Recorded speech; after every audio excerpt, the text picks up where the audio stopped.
Capítulo 13. El reino de Mun, su organización política, social y económica. Hemos visto que la humanidad establecida en el satélite del planeta Júpiter, conocido por nosotros con el nombre de Ganímedes, denomina a su morada sideral como Reino de Mun.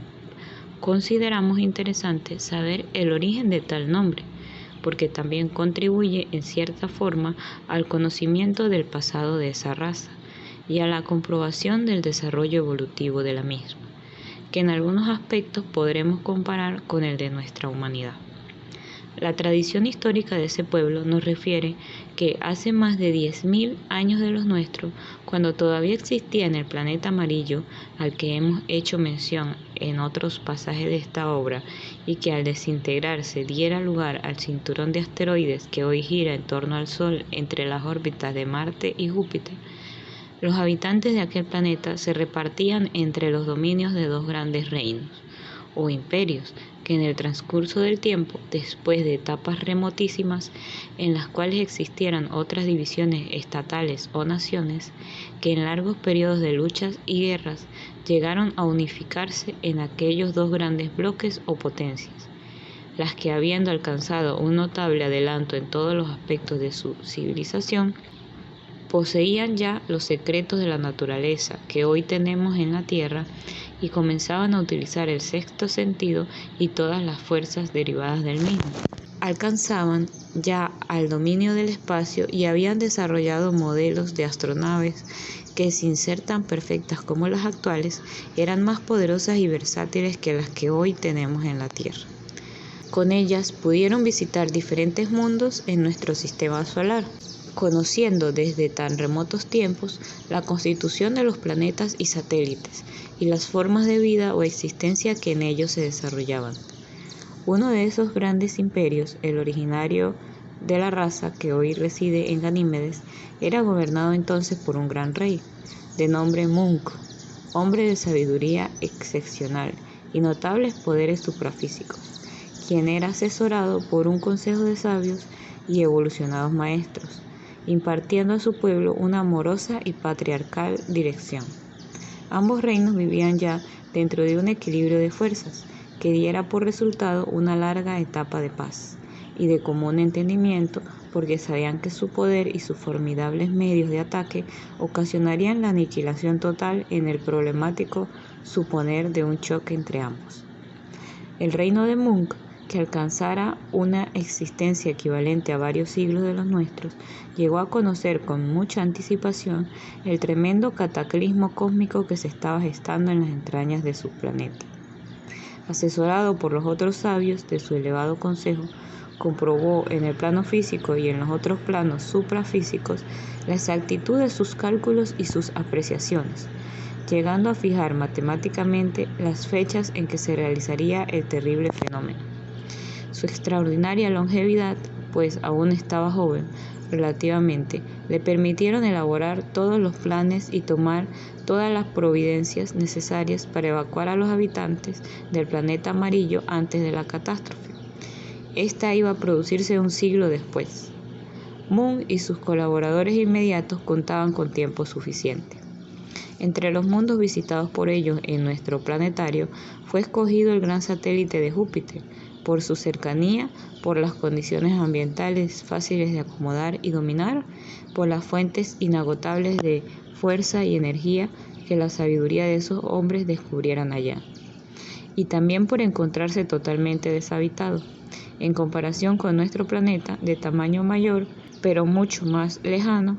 Esas dos facetas resultaron decisivas en la elección de un nuevo mundo, una nueva morada para establecerse, en la que su raza pudiera continuar desenvolviéndose con entera libertad y sin los inconvenientes, molestias y riesgos de todo orden, muy en especial en el campo de la supremacía de niveles evolutivos.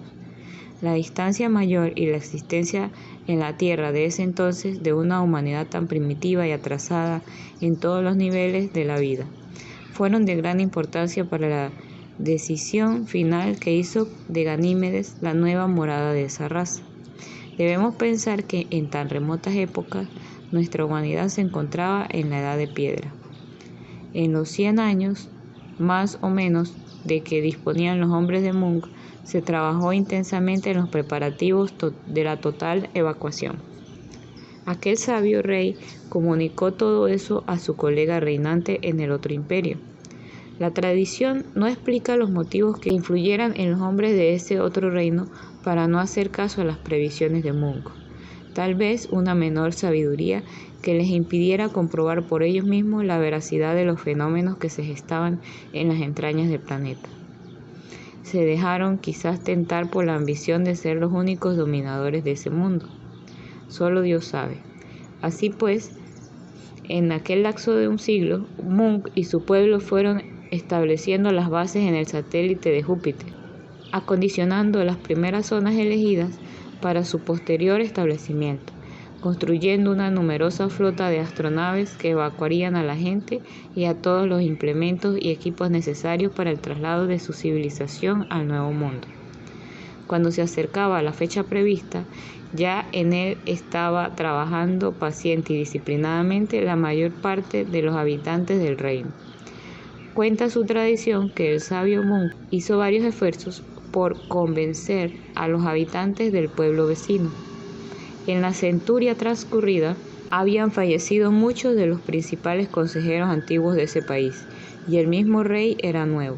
La fraterna y sapientísima intervención de los enviados de Mung no obtuvo mayor crédito.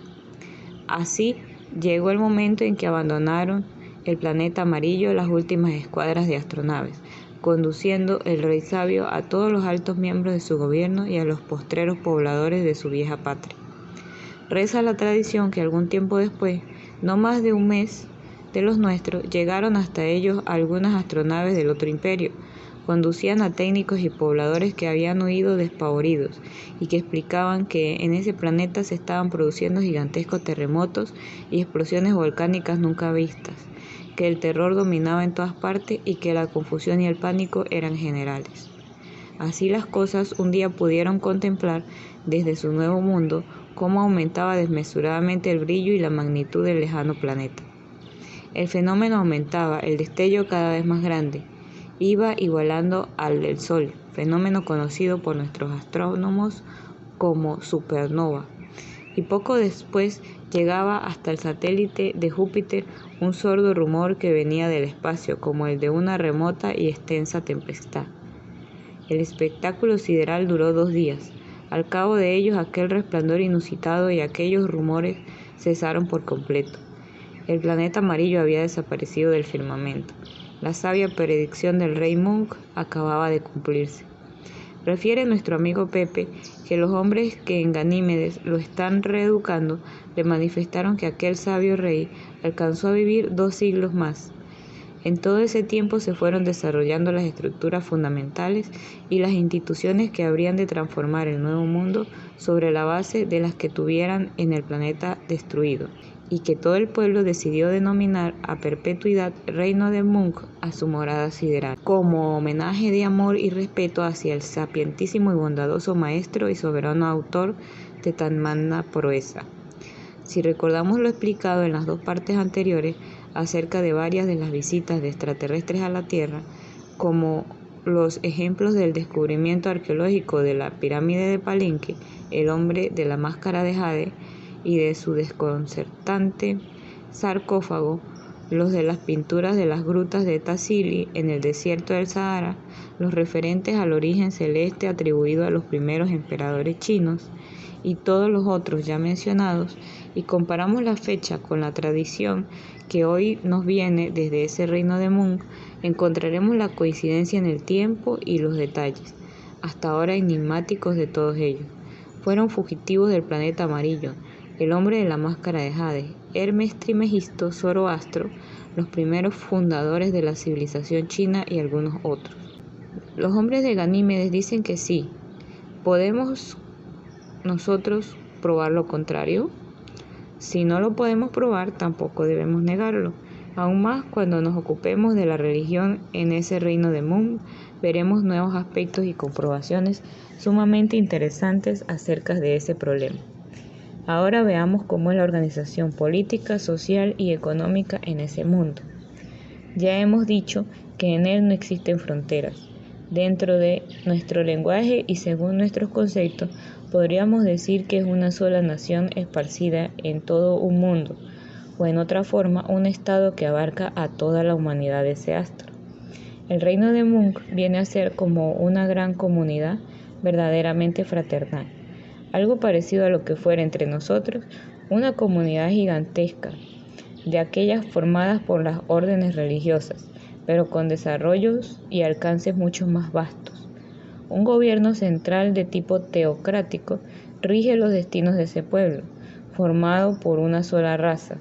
En cabeza del gobierno, un soberano reinante y 2 supremos regentes, asistidos por un Consejo Supremo que integran 10 grandes consejeros del reino. Tanto el rey como sus 2 regentes inmediatos son hombres que han alcanzado la plenitud del desarrollo evolutivo a la que puede aspirarse en ese mundo. Su sabiduría y poder en todos los planos de la vida material como en los de la vida suprafísica llegan a niveles imposibles de comprender por nosotros en la Tierra, y eso les permite realizar una labor que entre nosotros podría asumir los caracteres de semidivinidad. Pueden trabajar simultáneamente en los diferentes planos de la naturaleza. Ello los faculta para poder comunicarse y mantener estrecha relación con todos los planos cósmicos emanados y dirigidos desde el reino central de nuestro sistema planetario. El Sol, que en verdad es aquel reino al que se refería Cristo como el suyo, ello los faculta para poder comunicarse y mantener estrecha relación con todos los planos cósmicos emanados y dirigidos desde el reino central de nuestro sistema planetario, el Sol, que en realidad es aquel reino al que se refiriera Cristo como el suyo. Esto ha de causar asombro y perplejidad, pero este asunto lo trataremos cuando nos ocupemos de la religión en Ganímedes.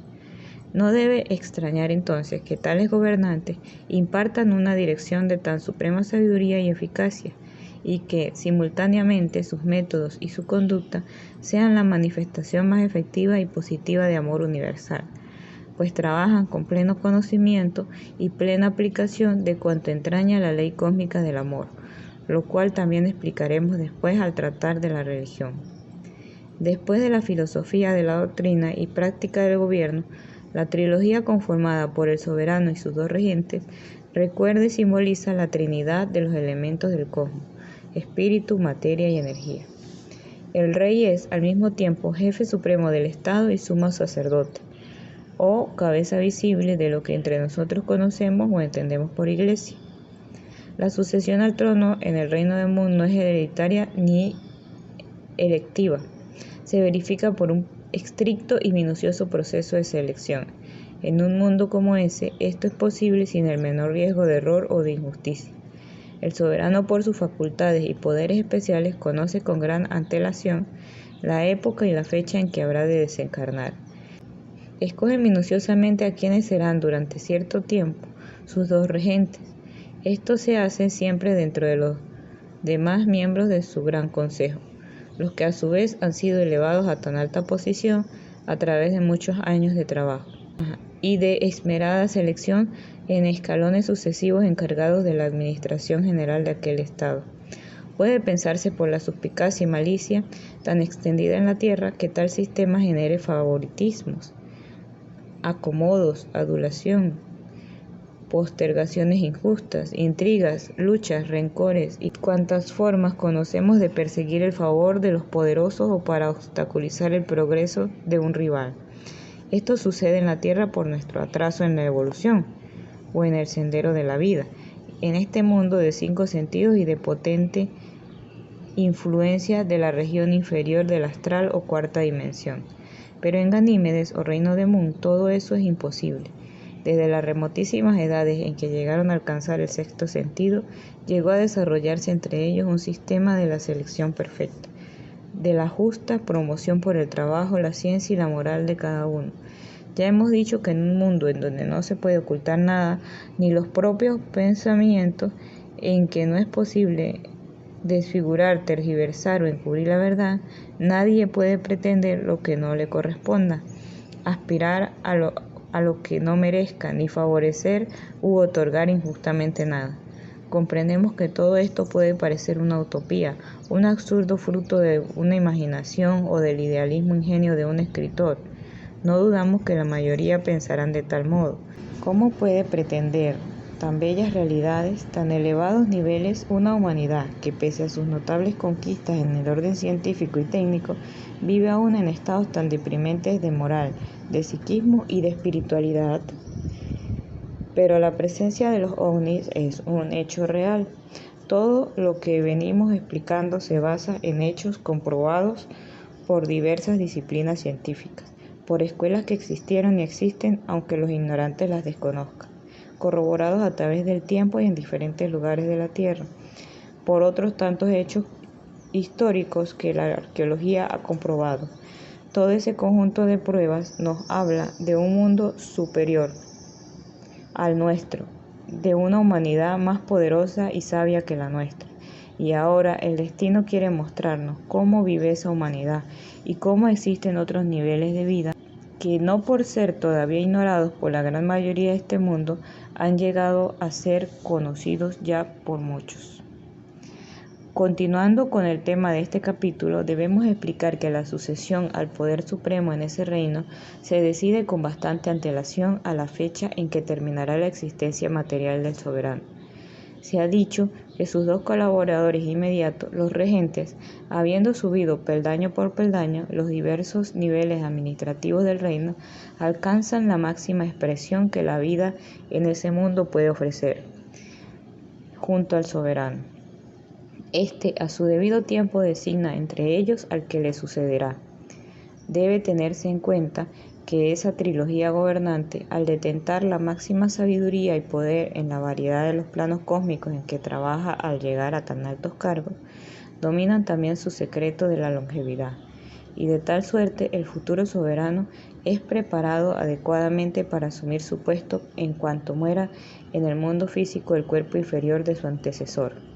Pero ya explicamos anteriormente cómo es el fenómeno y de qué manera esa humanidad sigue comunicándose y conviviendo en la cuarta dimensión con los egos desencarnados. Así, el anterior rey sigue ayudando y asistiendo al nuevo durante un tiempo en todos los problemas en que éste lo requiera. Los puestos de regente y consejeros del reino son vitalicios, por la misma razón de haber sido seleccionados progresivamente entre los más capacitados para ellos en toda la población. Cada uno de los 10 grandes consejeros encabeza como jefe superior un consejo funcional integrados por diferentes grupos de asesores administrativos, y entre aquellos que se reparte la atención, dirección y control general de todas las actividades del país, o en este caso mundo. Para ello, todo el territorio está dividido en gobiernos comunales, urbanos, encargados de atender lo correspondiente al desarrollo de la vida en sus diferentes aspectos en la respectiva zona. Estos son los valles a que nos referimos en capítulos anteriores.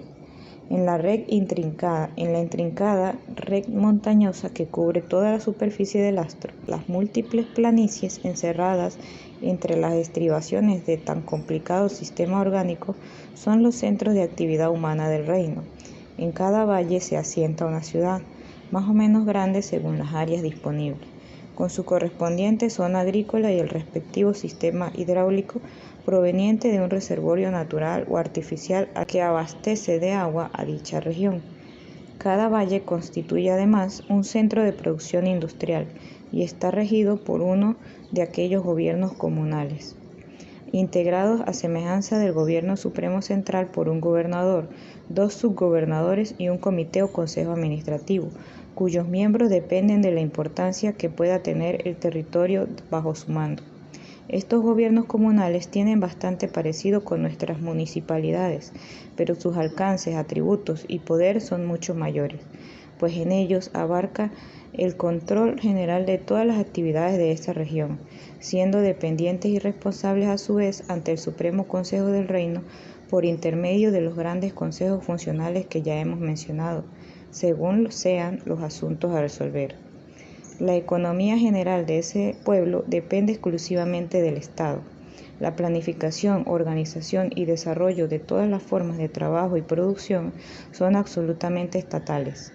Todas y cada una de las diferentes actividades en que se desarrollan la vida en este mundo son minuciosamente estudiadas, planificadas, estructuradas, dirigidas y controladas por organismos del Estado, enfocándolas hacia el más perfecto y amplio fin de asegurar a todos el mayor bienestar, la satisfacción total de sus necesidades y el desenvolvimiento de una existencia exenta de preocupaciones, en un nivel de vida que garantice la dignidad más elevada, la armonía más completa y la paz del espíritu y del cuerpo tan cabalmente equilibradas que de todo el conjunto se derive la felicidad colectiva y personal del pueblo. Fin del capítulo 13, primera parte. Te agradezco por haberme escuchado y te pido que si te gusta nuestro canal, por favor lo compartas para que otras personas se suscriban. Un gran abrazo.